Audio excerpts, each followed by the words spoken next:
이번 강좌의 학습 목표와 학습 내용을 살펴보도록 하겠습니다. 먼저 학습 목표입니다. 구성 요소를 배치하고 동작을 완전히 정의하는 조립품 접합 관계를 작성할 수 있다. 기구적인 동작에 따라 접합 유형을 지정하고 움직임의 한계를 다양한 방법으로 설정할 수 있다. 학습 내용입니다. 첫 번째, 접합이며 다음 순으로 진행됩니다.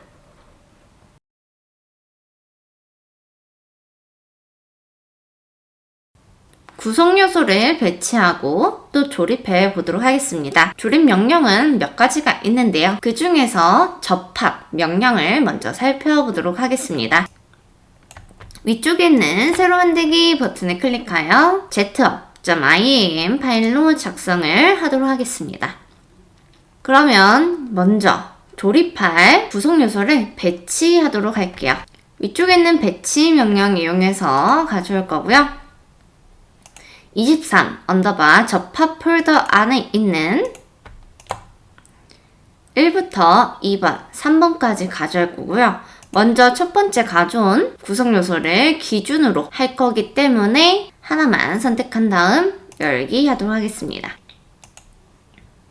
그런 다음 이미 한 점을 지정하는 것이 아니라 우측 마우스 클릭하여 원점에 고정 배치 해주도록 하겠습니다. 그리고 얘는 하나만 가져올 거기 때문에 ESC 버튼 눌러서 명령을 종료할 거고요. 다시 한번 배치 명령 이용해서 2번, 3번에 IPT 파일을 동시에 가져올게요. 그리고 이미 한 점 클릭. 자, 그러면 이렇게 총 3개의 구성 요소를 가져왔고요. 얘네들을 접합 해보도록 하겠습니다. 접합 명령은 위쪽에 있는 관계 패널 첫 번째에 위치하고 있고요. 간단하게 설명드리자면 구성 요소의 위치를 이동시켜서 연결된 위치점에서부터 동작 관계를 작성해주는 명령이라고 보시면 되겠고요. 동작에 따라서 해당 구성 요소가 움직일 수 있는 자유도를 제한을 시켜줍니다. 자유도라는 말이 나왔는데요. 이 자유도에서도 간단하게 설명드리자면 위쪽에 있는 뷰 탭으로 가면 가시성 패널의 중간 부분에 자유도 하고서 있습니다. 얘를 클릭해서 활성화 시켜주도록 할게요. 그러면 고정되어 있는 구성 요소를 제외하고 고정이 안 되어 있는 구성 요소에 3개의 축이 하나, 둘, 3개 있고요. 또 이 축은 회전하려는 방향이 하나, 둘, 3개가 있습니다. 그러면 총 6개의 자유도가 있는 상황인데 이 구성 요소를 이 가운데 홈에 넣어서 제자리에서 뱅글뱅글 회전시키도록 자유도만 남겨놓고 나머지는 다 제한을 해주는 거예요. 그러면 옆으로 돌려는 이런 회전이나 또 이동하려는 부분들이 제한이 되겠죠. 그래서 각 구성 요소마다 최대 6개의 자유도를 가지고 있는데 이 자유도를 제한함으로써 어떻게 동작을 할 건가 이 부분을 접합을 통해서 제한할 수 있다 라고 기억을 해두시면 되겠고요. 접합 실행해서 보도록 할게요. 자, 유형이 있는데요. 유형은 총 하나, 둘, 셋, 넷, 다섯, 7가지인데 자동을 제외하면 6가지 유형이 있다고 보시면 돼요. 이 자동 유형은 조립하기 위해 선택한 원점의 동작 관계를 프로그램이 판단하여 아래 유형 중에 가장 적절한 것으로 선택해주는 기능입니다. 원점이 원형인지 원통인지 구인지에 따라서 이 유형이 자동으로 선택된다는 의미입니다. 첫 번째 강체의 경우에는요. 조립 후 조립된 부품이 다양한 원인에 의해서 움직이지 않거나 움직일 수 없는 경우 선택한 원점의 위치를 일치시켜주고 자유도를 모두 억제하는 기능입니다. 자, 그 다음은 회전인데요. 얘는 하나의 축을 이용을 해서 제자리에서 회전만 하는 거예요. 이동은 하지 않습니다. 그럴 때는 그냥 회전 유형. 슬라이더 같은 경우에는 정렬 방향이라고 해서 이 정렬 방향을 또 지정을 해줘야 되는데요. 그 방향으로 마찰 운동을 하는 하나의 자유도를 이용해서 슬라이드 운동을 하는 슬라이더 유형이 있고요. 그다음에 원통형이 있습니다. 원통형은 하나의 축을 이용해서 회전도 하고요. 또 왔다 갔다 슬라이드 운동도 하는 경우 원통형으로 해주시면 되겠고요.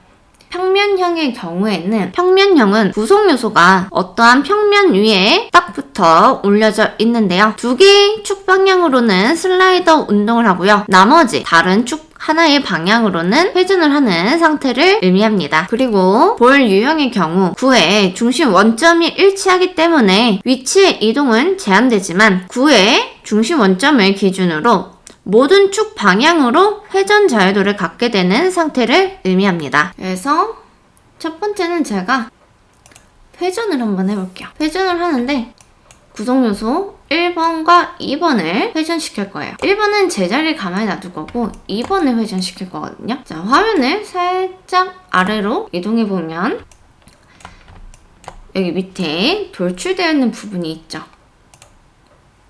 돌출된 부분 맨 밑에 원의 중심점을 제가 지정을 했어요. 화면상에 녹색 점이 있는 위치, 이 위치를 제가 연결점 1로 지정을 했고요. 두 번째 원점은 구성요소 1번에 홈이 이렇게 또 파여 있는데 아래쪽 면에 원의 중심점을 지정을 했습니다. 그러면 제가 지정한 두 면이 맞닿으면서 지정한 점이 하나로 병합이 되듯이 이동이 되었고요. 애니메이트 버튼을 클릭을 하면 방향에 맞춰서 회전까지 하고 있죠. 그 다음에 동작에 문제가 없다 하는 경우 적용 버튼을 클릭을 해주면 되겠습니다. 자, 그 다음은 옆쪽에 있는 구성요소 3번과 2번을 강체 유형으로 접합을 해주도록 할게요. 강체. 연결할 지점은 맞닿는 지점 모서리들 선택을 해주는 게 좋아요. 자, 구성요소 3번의 아래쪽을 보니까 얘도 원의 중심, 또 면적의 중심이 있어요. 이 지점 선택을 해주셔도 좋고요. 또는 여기 끝점 있죠. 끝점도 얘가 끼어지는 이런 끝점을 지정을 해서 접합을 해줄 수도 있겠죠. 저는 동그란 원의 면에서 중심이 아니라 위쪽에 있는 이 모서리가 하나 더 있는데요. 이 모서리의 중간점을 지정을 해줄 거고요. 그러면 여기 녹색으로 활성화가 되어 있는 부분 있죠. 그리고 맞닿는 점도 마찬가지로 바닥면에서 중심점이 아니라 위쪽에 있는 모서리의 중간점 지정을 해줄게요. 자, 지정을 했는데 안에 쏙 들어가야 되는데 방향이 바뀌었죠. 구성요소 반전 또는 정렬 반전 이용해서 방향을 바꿔주시면 되겠고요.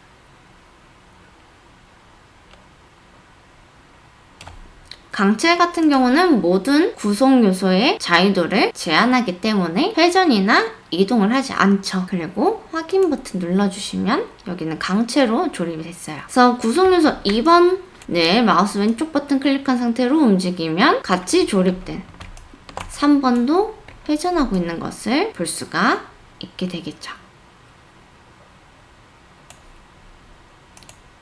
여기까지가 접합 예제 1번의 풀이였고요. 계속해서 2번 풀이를 보도록 하겠습니다. 접합 2번은 위쪽에 있는 열기 버튼 클릭하여 아래쪽에 있는 접합 2 IAM 파일을 열기하도록 하겠습니다. 이 파일 안에는 이미 기준 부품이 원점에 배치되어 있고 고정까지 되어 있는 상태예요. 추가적으로 조립된 부품을 배치시켜 주도록 할게요. 그러면 위쪽에 있는 배치 프로젝트 폴더 안에 있는 23 언더바 접합 폴더 안에서 접합 2-2 접합 2-3번 부품을 열기로 가져올 거고요. 이미 한 점 지정해 주도록 하겠습니다. 그리고 ESC 홈 버튼 클릭해서 화면을 조정해 주도록 하겠습니다. 얘도 접합을 이용해서 조립을 해줄 건데요. 지금 이 구성 요소 접합 2번은 위쪽에 그리고 접합 3번은 옆면에 배치하도록 할 건데요. 2번의 경우에는 옆면에 스레드가 나 있어요. 스레드라고 하면 나사산이 나져 있다는 뜻이고 한 바퀴 회전할 때마다 피치만큼 전진 운동 또는 반대쪽으로 움직이겠죠. 그러면 얘는 접합 유형 중에서 회전은 아니고요. 또 슬라이드 운동도 아니에요. 왜냐하면 슬라이드 운동만 하면 회전이 없이 왔다 갔다만 할 거고요. 회전만 하게 되면 슬라이드 운동 없이 회전만 하게 되겠죠. 그러면 이 두 개가 합쳐져 있는 유형으로 지정을 해줘야 되는데 그 유형이 바로 원통형이다. 그러면 원통형으로 접합 한번 해주도록 하겠습니다. 접합 명령 실행해주도록 할게요. 유형은 원통형, 연결점은 여기 있는 아랫면에 선택을 하게 되면 가운데 있는 녹색 점 활성화가 되고 있죠. 여기가 접합점이 되겠고요. 조립되는 위치는 원통면 위에 마우스 올려보면 또 윗면에 점이 하나 생겨나죠. 이 점 지정을 해주면 두 개의 점이 맞닿게 되고 유형은 원통형으로 하면 회전과 왔다 갔다 슬라이드 운동까지 동시에 하고 있죠. 하지만 문제가 하나 있습니다. 애니메이트 하게 되면 바깥쪽으로 빠지는 건 상관없어요. 근데 안쪽으로 뚫고 들어가고 있어요.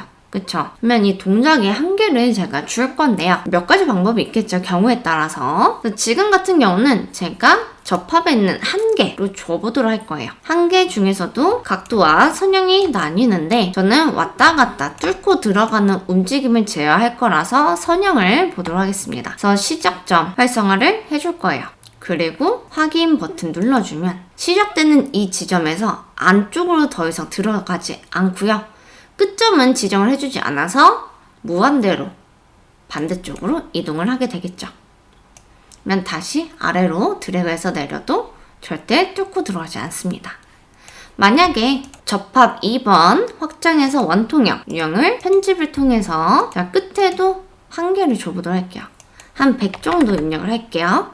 확인 누르게 되면 빠져나오는 부분도 100mm만큼 들어가는 부분은 더 이상 들어가지 않게 이렇게 완전히 위아래로 한계값을 범위를 지정을 할 수가 있습니다. 그래서 이 한계를 통해서 동작의 범위를 제어할 수 있다. 이거는 선형뿐만 아니라 각도도 돼요. 360도 회전을 하잖아요. 그때 360도가 아니라 나는 90도 회전을 하고 싶다 하는 경우도 있겠죠. 그 경우 한계로 범위를 지정을 해줄 수가 있습니다. 자, 두 번째로는 접합 2-3번과 2-1번을 옆면에 접합을 할 건데요. 슬라이드 운동은 하나의 축 방향으로만 가기 때문에 이 면을 다 이동을 하려면 두 방향으로 움직여야 되겠죠. 거기다가 제자리에서 회전까지 하는 평면형 유형으로 한번 접합을 해보도록 하겠습니다. 그래서 접합 유형은 평면형. 맞닿는 지점이니까 바닥면에서 이 각 모서리의 중간점이나 끝점이 활성화가 되고 있는데 저는 임의의 중간점 선택을 할 거고요. 자, 옆면으로 왔을 때도 이런 중간점 보이죠? 이 모서리에 방향이 있는데 방향이 면의 방향으로 향하도록 지정을 해주시면 될 것 같아요. 자, 그러면 제가 지정한 점 두 개가 맞닿고 있는데 바깥쪽으로 위치하고 있죠. 그래서 저는 정렬 반전 이용해서 방향을 반전시켜 줄 거고요. 만약에 여기 끝에 모서리가 딱 맞닿지 않는다 하면 정렬 1 이용해서 여기 있는 모서리, 두 번째 있는 모서리는 맞닿는 모서리 선택을 해줘서 방향을 또는 모서리의 정렬을 맞춰주면 되겠죠. 그리고 확인 버튼 눌러줄게요. 평면형은 이제 한계가 아니라 다른 방법으로 이 안에 벗어나지 않게끔 해줄 거예요. 그래서 왔다 갔다 좌우로도 하고 위아래도 움직이고 제자리에서 회전도 하는데 이 안의 범위를 뚫고 나오기 때문에 뚫고 나오지 않도록 해주겠습니다. 접합 1번과 접합 2-1번과 접합 2-3번을 컨트롤 키로 선택을 한 다음에 우측 마우스 클릭하면 중간쯤에 접촉 세트라고 있습니다. 접촉 세트에 체크를 해줄게요. 그러면 앞쪽에 접촉 세트 하고선 아이콘이 하나가 추가가 됐는데요. 지금 이 상태로 끝난 건 아니에요. 또 움직여보시면 아직도 뚫고 나가고 있죠. 한 가지 더 해주셔야 됩니다. 뭐냐면 검사 탭에 가보시면 접촉 분석 활성화라고 있어요. 그래서 물리적으로 접촉되는 부분을 감지를 해서 뚫고 나가지 않도록 범위를 지정을 할 수가 있는 거죠. 클릭을 하면 활성화가 되고 있고요. 이때 이 2-3번을 살살 움직여 보시면 이 밖으로 빠져나가지 않습니다. 너무 세게 하면 뚫고 나와버려요. 그래서 이 범위를 빠져나오지 않는다. 그래서 움직여보면 이 바깥으로 나오지 않고 안쪽에서 평면 운동을 하게 되는 거겠죠. 그래서 여기까지 접합 2번 조립을 해보았습니다. 그럼 위쪽에 있는 열기 버튼 클릭하여 접합 3 IAM 파일을 열기 하도록 하겠습니다. 마찬가지로 접합 3-1번 기준 부품이 원점에 배치된 상태에서 고정까지 되어 있고요. 나머지 부품들 배치로 가져오겠습니다. 자, 배치. 접합 3-2, 3-3번 부품을 열기로 가져갈 거고요. 임의한 점 클릭해 주겠습니다. 그리고 ESC 홈 버튼 한번 눌러줄게요. 이 접합 3번 유형은 2번 구성요소와 1번 구성요소가 슬라이드 운동을 하고요. 3번 구성요소와 2번 구성요소가 볼 동작을 합니다. 그러면 접합 구속 조건 이용해서 지정을 해주도록 할게요. 접합 유형은 슬라이더로 바꿔줄 거고요. 맞닿는 모서리에 점을 지정을 해주면 되겠죠. 슬라이더 같은 경우에는 이 지정할 수 있는 범위가 굉장히 넓습니다. 여기 왼쪽 끝에 있는 모서리의 중간점 또는 끝점 선택하셔도 되고요. 마찬가지로 반대쪽 모서리의 끝점, 중간점 전부 선택할 수 있습니다. 저는 오른쪽 끝에 있는 이 면에 우측에 있는 꺾이는 부분에 이 중간점을 연결점을 선택을 할 거고요. 1번에서는 같이 맞닿는 모서리의 중간점을 면의 방향으로 지정을 해줄 거예요. 그러면 이렇게 조립이 됐는데 방향이 반대로 됐죠.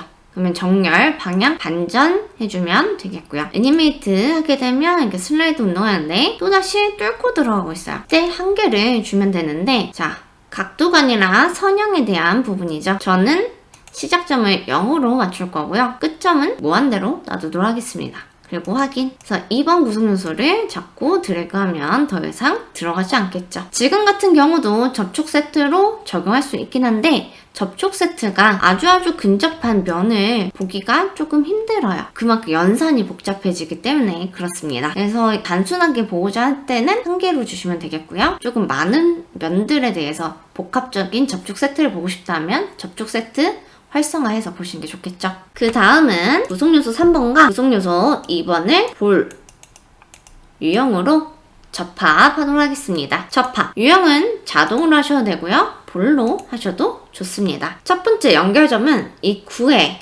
중심점을 지정을 해줄 거예요. 그 다음에는 이 구면에 중심점을 지정을 해줄 건데요. 굉장히 많은 점들이 추정이 되고 있죠. 이때는 화면을 살짝 돌려서 보시는 게 좋습니다. 안쪽에 있는 그럼 이 점이 되겠네요. 안쪽에 있는 점 중에서 가장 안쪽에 있는 이 점. 이 점이 두 번째 점으로 보시면 될 것 같습니다. 볼 유형으로 이렇게 조립이 되고 있죠. 확인 버튼 눌러주시면 모든 각도로 회전을 하는데 2번이 움직이니까 유형을 보기가 어려워요. 이 2번을 잠깐 고정시켜 줄 거고 3번만 돌려서 보면 되겠죠.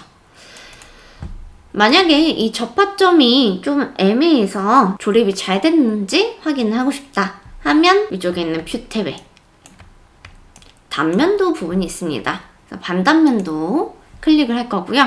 정확하게 딱 원점 평면에서 자르는 게 좋을 것 같아요. 그래서 XZ 평면을 클릭을 한번 해줍니다. 정면도에서 바라봤을 때 두 개가 간섭이 발생하지 않고 또 어느 한 부분이 이렇게 떨어져 있지 않고 되고 있죠. 그러면 조립이 잘 되었다는 뜻이겠네요. V표하지 않고 X 버튼, 취소 버튼 눌러서 단면 확인은 종료를 해주도록 하겠습니다. 2번 유형 같은 경우는 다시 고정 해제를 해주면 슬라이드 운동을 하겠죠. 여기까지 접합 명령으로 구성 요소를 조립하는 방법에 대하여 알아보았습니다. 이것으로 23차 시 강좌를 마치도록 하겠습니다.